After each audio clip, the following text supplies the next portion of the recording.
Insanity Challenge, day 26, November 12th, 2024. Day 2 of recovery week. I did better today. Now that I actually knew what to do, I could learn how to properly pace myself and don't have to spend so much time doubting, okay, wait, am I doing this right? Oh, I'm not doing this right, I shouldn't do this, or whatever. I did better today. Will this last this whole week? Probably not. But, hey, at least I'm doing better in the exercise. Yesterday's vlog was long as hell. I did not mean for that to be over 10 minutes. I got excited about Beyblade. What can I say? It's a big part of my childhood. Something that's crept back a lot over the years. Just something now that I'll forever remember or be yeah, that's so good. But with that being said, Beyblade Metal Masters, the second, you could say, season of Beyblade, of the Metal Saga. So the plot here, so big tournament, and there's a big tournament in Metal Fusion called Battle Bladers. And the Battle Bladers was created by the bad guys, the Dark Nebula, because they wanted the strongest bladers to qualify, so then Ryuga can steal their energy for El Drago. Jenga ended up winning and was then declared the best blader, period. Then the rest of the world was hey, hold on, that shit kind of fire. And fuck you mean he's the best blader? He hasn't fought me. Let's run it.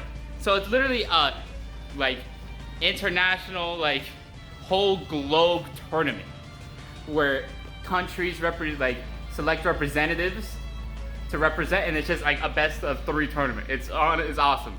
So we have Team Japan with Jenga and the main characters going to China, Italy, Brazil, America, Africa, right? And fighting tournaments. And it's sick. Then being able to go across the world leads to even crazier character designs. I never realized how good Beyblade character designs were. I noticed it pretty quickly in Fusion, but Masters really takes it up to a whole nother level. And it's sick to see, and it's also sick to see different types of Beyblades because they try to match where the country's from. So I don't know, let's just say Italy's team uses a lot of more Greek inspired stuff, or China uses a lot more Chinese stuff. I don't know, right? And it's awesome, right?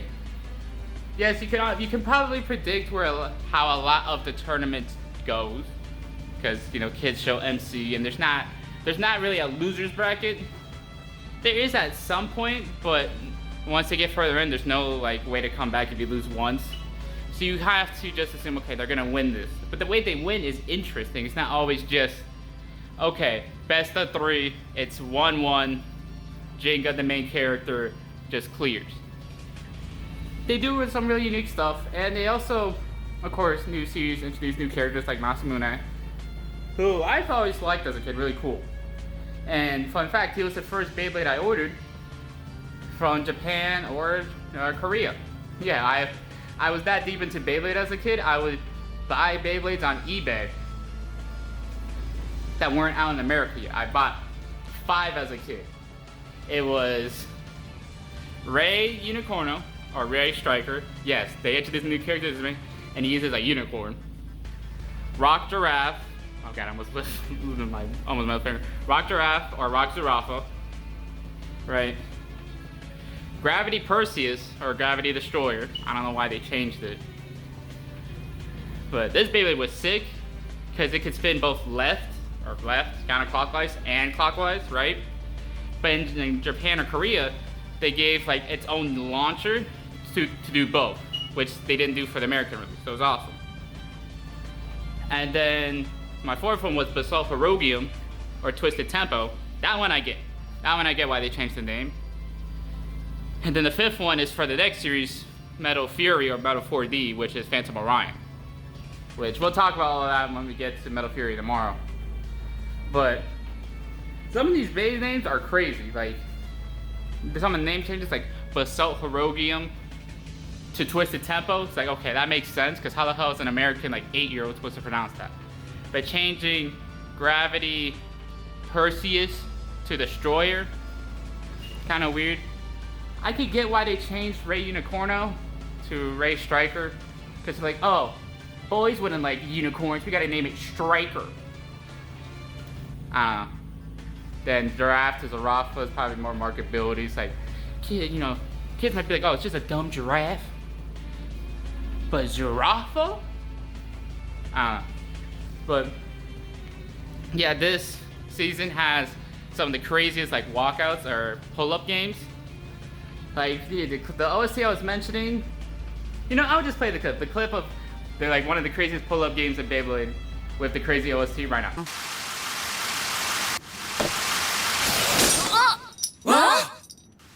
What do you think you're doing? Oh well, looks like Ryuga isn't here. Ryuga, huh? Who is this guy anyway?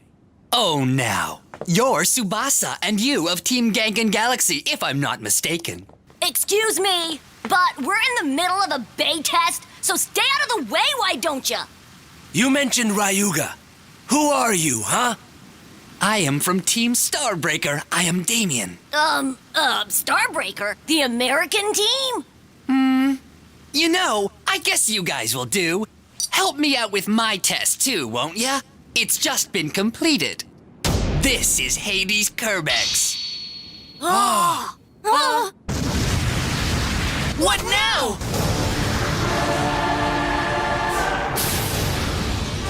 What was that thing?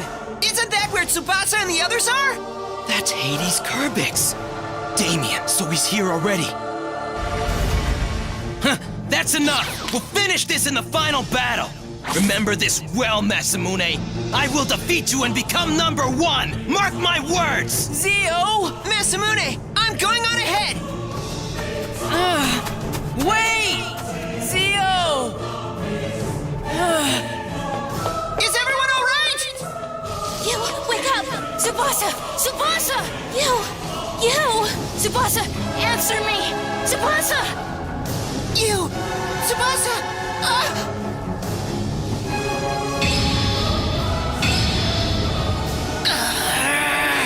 Watch out for the US team! Why won't you wake up, Tsubasa? You'll pay! Yeah, that's fucking crazy, right? What's even crazier is, yes, that is supposed to be Cerberus. And in the Japanese name, it's literally Hell Kerbex. They had to change it to Hades Kerbex for America, because they don't want Aeros to learn what the hell hell is. And it's even funnier because his like main move is literally opening the gates to hell and like bringing you in. In one of the episodes, you see Jinga get pulled into hell, and like it's a kid show. Like what the fuck? But it's all so cool. Like it really makes sense why I'm into Dragon Ball. If I grew up watching this or watching Beyblade, and then Super Mario Bros. Z, like it just makes sense. I was destined to always be into Dragon Ball. But I will also say one thing I didn't mention yesterday is this is where they really started to get like really cool, or not cool, really like creative with the designs of Beyblades. They were creative the first season, but some of them here look gorgeous. Like the main character Jinga's new Beyblade, Galaxy Pegasus, looks gorgeous. Like I just love everything about it, from like the darker blue to the lighter blue. It's just amazing to look at. Now, of course, when you battle with it, that paint's gonna chip off. I mean, here's mine. Yeah. The paint chips off, which sucks. But they just look so gorgeous to look at, and they get even crazier next season with Metal Fury or Metal 4D. So, like,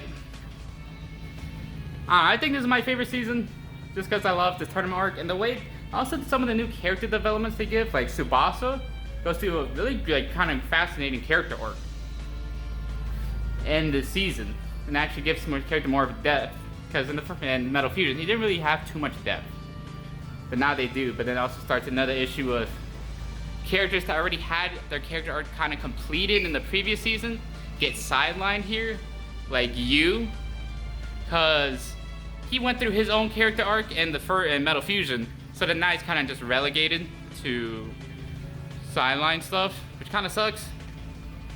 But, excuse me, overall, I'd say this is my favorite season. And probably favorite one to look back on. Just, all the new Beyblades are cool, all the new designs are amazing. The new special moves are good, and the, like, I love everything about this.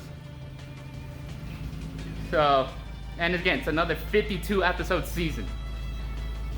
So, like, that's what I was saying, that, like, Beyblade, it held it down for me on the treadmill. Because I would watch 3 episodes a day. So pretty much, so what we're just saying, that's like, and I would do 5 days a week, so 15 episodes a week. Like a whole season would be a month. And that's awesome, because